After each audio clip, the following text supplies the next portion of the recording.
Hey friends, VC Wes here, checking in, doing another Survivor video, and I want to change things up a little bit. Uh, they've been getting kind of long, and I really haven't had a lot of time to talk about albums much.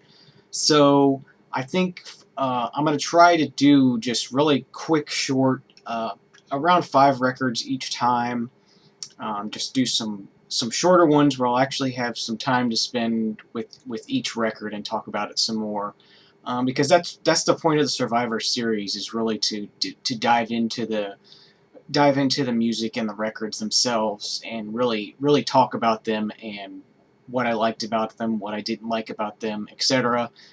So, without further ado, let's get into this first episode, our first new version of this album, or first new version of this Survivor series. I think we're on 18 now, uh, 17 or 18, somewhere around there. Anyway, first record, and all these records made it. All five of them are in the collection, are going to be in the collection now after I get done with this video and get them on the spreadsheet, and I'll file them away. So the first one here is Phil Collins' second solo album, Hello, I Must Be Going, released on November 1st, 1982, so this just recently celebrated its 30th anniversary. This is a very, very clean copy of this. It was actually still in the shrink when I found it, so I was the first person to see the gatefold here, and that was very cool. Original inner sleeve, just some notes on there, blue inner sleeve. And then the vinyl itself. It's these custom labels on it. And for some deadwax information, this actually has a lot of numbers scribbled in the deadwax. I'm not sure what they all mean. There's like 4 different groups of numbers on each side of this thing. And it also has the EDP with the circle, which is Europa Disc pressing out of. They were in New York City. They're no longer in business, but this is where this was pressed at. Was in New York City, as well as there is a Townhouse stamped in the deadwax as well. So this was mastered at Townhouse Mastering in London. So anyway, the music. Second solo album, Phil Collins. Lots of. It's got I Don't Care Anymore on it, and You Can't Hurry Love were the 2 really big hits on here. And those are, for the most part, those are my favorite songs on here. There was one additional, Do You Know, Do You Care is a really cool song that I think I'd heard maybe once or twice before, but I'd forgotten about it. And yeah, it's just one of those cool little slow sort of chugging along songs that Phil Collins. It's kind of like I Don't Care Anymore. It's got that same sort of feel to it. But yeah, just great Phil Collins album.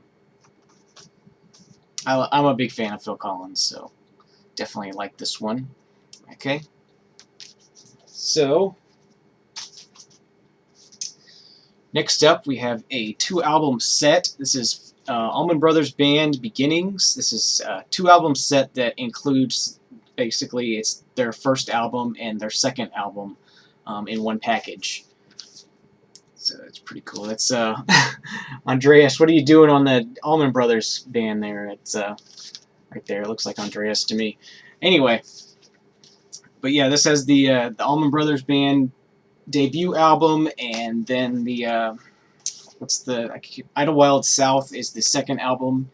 I actually do have an original copy of the first album, but I did not have Idlewild South, so it was cool to pick this up. This is on the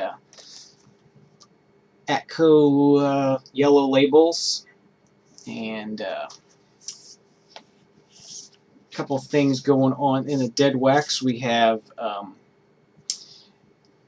There's ATDK, which is stamped in the dead wax. That means it was mastered by Dennis King at Atlantic Studios. And then it also has a PR written in the dead wax, so that means it was pressed at Presswell in New Jersey. In Cora, New Jersey is where that pressing plant was. But yeah, it was cool to hear both these albums sort of back to back. I definitely like Idlewild South better than the debut album. Maybe that's sacrilege to say that, but I just like the overall sound of it a lot better. So that's Allman Brothers Band Beginnings. You know, if you're looking for Allman Brothers records and you happen to see this, grab it. It actually looks like a live album, but it's not. It's the first two albums in a special package. That's all it is. Okay, next up we have a sort of a early hip hop compilation out of the UK. This is just called Enjoy. I believe this was released around '83. Get the Fearless 4 there, Funky 4+1, Grandmaster Flash, Treacherous 3, Spoonie G, bunch of cool sort of early hip hop acts on here. This is pressed on two LPs at 45 RPM. Got a cool b-boy there going in the gatefold. This record label is on NYC Records.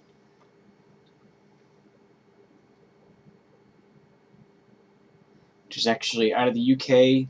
It's just the New York connection. So I guess they were sort of importing hip-hop to the UK. This does have a sort of a weird etching in the dead wax. It just says the effect is shattering in the dead wax on all four sides, which the only thing I could find reference to was a Led Zeppelin bootleg called The Effect is Shattering. So I don't really know what that's about.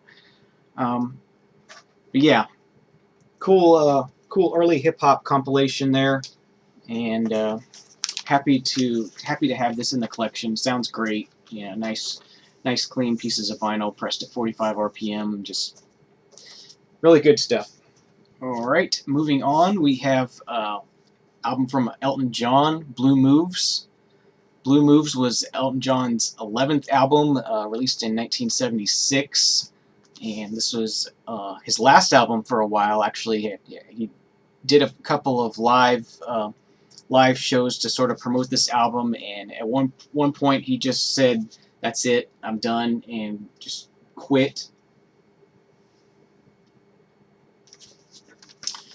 But this is quite an interesting Elton John album. There was only one hit on here, which was "Sorry Seems to Be the Hardest Word." The album itself sold well. I believe it went platinum, and it sold really well. But it's definitely a totally different Elton John album that I'm used to. It gets very proggy at times. I was totally like, whoa, what the hell is this? It's like it just gets crazy proggy at times, and then other times it's more standard Elton John stuff. And there's a lot of different things on here. Some a little bit of country-ish sort of sounding things. And this was the first. It does come with lyric inner sleeves, heavy cardboard sort of stuff. And this was the first album. It's a two LP set. First album that was released on Rocket Records, which is his own sort of his personal subsidiary label from MCA. So that was pretty cool. And this does have a sort of a interesting stamping that I always wondered what it meant. Actually, I have a drawing of it here. Looks like this. So if you ever see that stamped in the dead wax of your one of your records, it's probably going to be an MCA record. This is the MCA pressing plant out of Gloversville, New York. There's also one with a P, which I'm forgetting what the P stands for. It's a town that starts with P, and it's also an MCA record pressing plant. But this Elton John album was pressed in Gloversville. So that was interesting. And last but not least, we have a Leo Kottke album, 6 and 12 string guitar. I believe this was his second album, released in 1968, and it's exactly what it says it is. It's 6 and 12 string guitar. There's no vocals. There's nothing else. It's just guitar, all acoustic guitar. Mostly all original songs written by Leo Kottke. This is on Tacoma Records.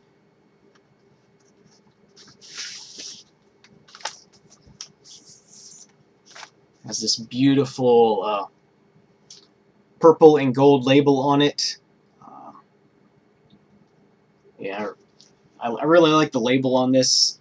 And it's just really cool. This is great sort of Sunday morning kind of just all acoustic guitar, you know, fast-paced sort of upbeat kind of music. It's really good. So that is that, and I don't think there was anything at all in the dead wax on this one besides the catalog number. Yes, just has a catalog number and a dead wax, and that is it.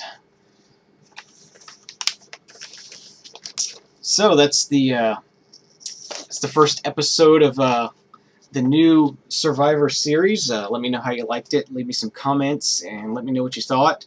And thank you for watching. And have a great holiday if you're celebrating here in the U.S. or wherever. And see you again real soon. Cheers.